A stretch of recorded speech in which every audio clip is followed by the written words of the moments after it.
Clinically, what we're going to see are some bright red or bluish discolorations that are going to depend whether if it involves superficial capillaries or deeper vessels. The size may vary from a few millimeters to several centimeters. In the case of lip infantile hemangiomas, they could either affect the lower lip or the upper lip. On the lower lip, they may happen lateral to the midline, and they cause the lip to become enlarged and droop. The most common treatment in this case is wedge recession. In the case of focal infantile hemangiomas of the upper lip, they're going to cause an expansion of the lip both vertically and horizontally. And in this case, the most important feature to preserve during surgery is the philtrum. Usually, the characteristic appearance and location often allows for a presumptive diagnosis, but the use of a Doppler ultrasound on MRIs may be used to assess the extent and depth of the lesion, especially on those larger cases. A biopsy is rarely necessary, but it may be performed if there is like this uncertainty about the diagnosis of concern for malignancy. And even though most lip hemangiomas will undergo an spontaneous involution and observation is often the preferred method for treatment, in some cases, intervention may be necessary.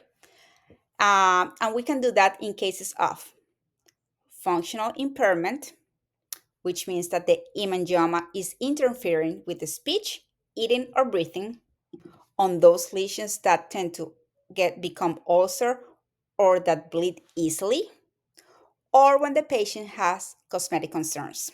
If the patient is like self-conscious about the appearance of the hemangioma.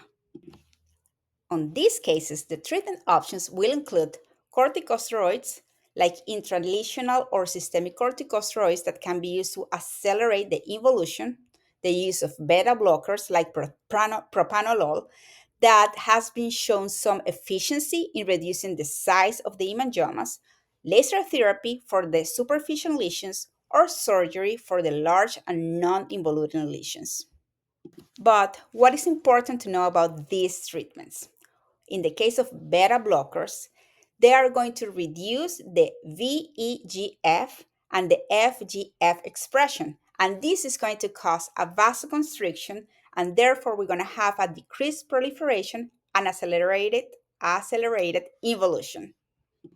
In the case of corticosteroids, they are going to inhibit the angiogenic factors, but they are less commonly used right now due to side effects.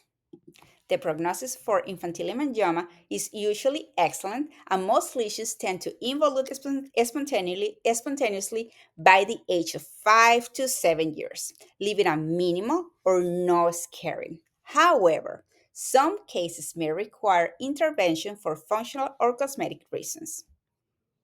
In the case of differential diagnosis, it is crucial to distinguish between hemangiomas from other vascular lesions such as vascular malformations, pyogenic granulomas, or Kaposi's sarcomas, since these conditions differ in their etiology, growth patterns, and management requirements.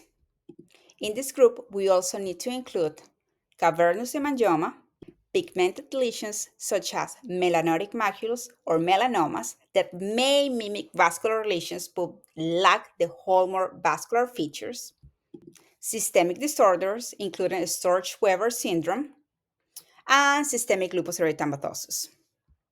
And here is a comparison chart between infantile hemangioma and its differential diagnosis.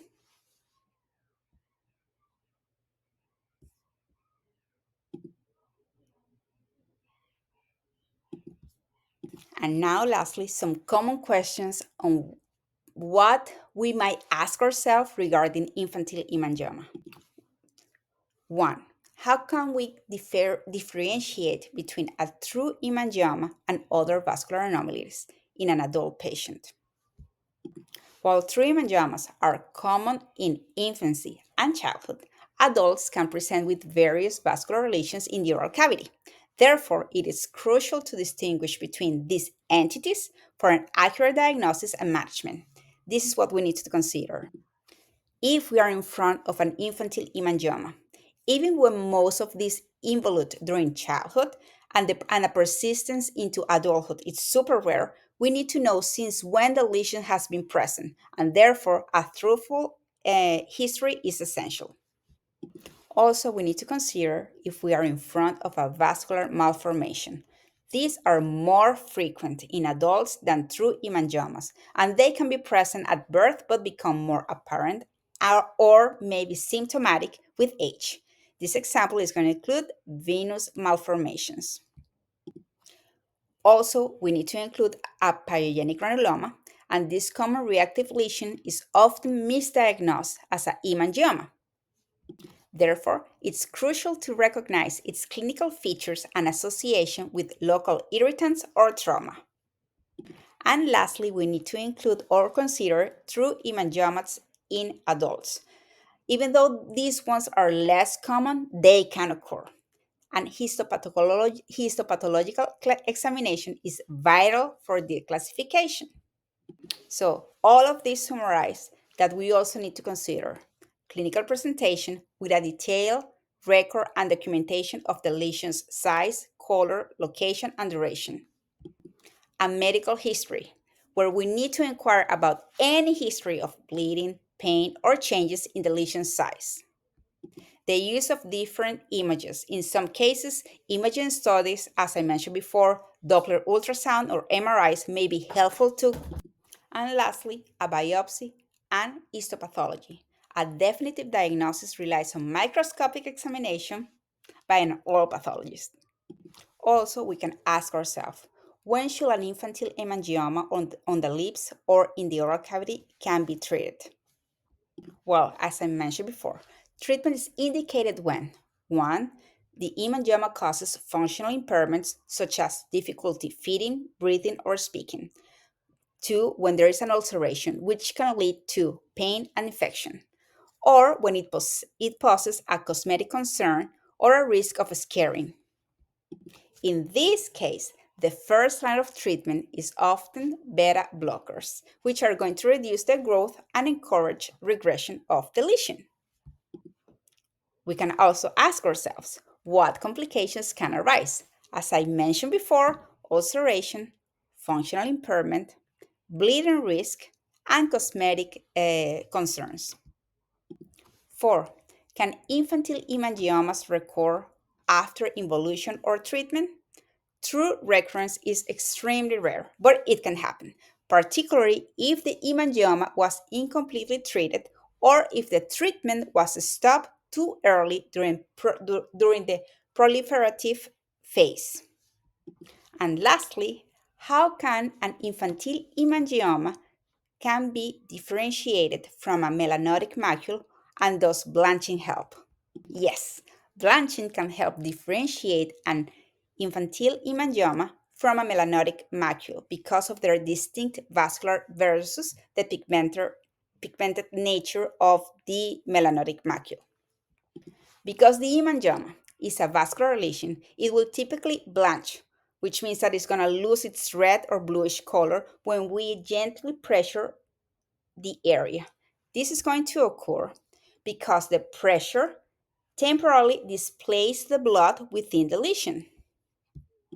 And in the case of the melanotic macule, because this is a pigmented lesion caused by melanin deposition, it will not blanch with pressure because it does not have a vascular origin. And that is all. If you found this info useful, please don't forget to subscribe to my YouTube channel or follow me on Instagram. Love, leave a comment, share, and save this post. Bye bye.